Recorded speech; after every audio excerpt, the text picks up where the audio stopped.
You ask Tiger to solve. This deals with linear equations with one unknown. The final result is x equals 2. Let's solve it step by step. Simplify the expression. Expand the parentheses. Simplify the arithmetic.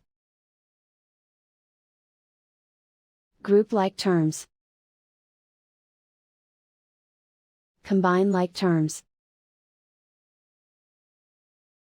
Group all constants on the right side of the equation.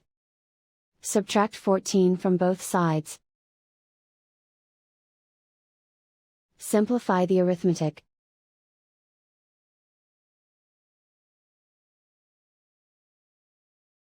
Isolate the x. Divide both sides by 3. Simplify the fraction. Find the greatest common factor of the numerator and denominator. Factor out and cancel the greatest common factor. And so the final result is x equals 2.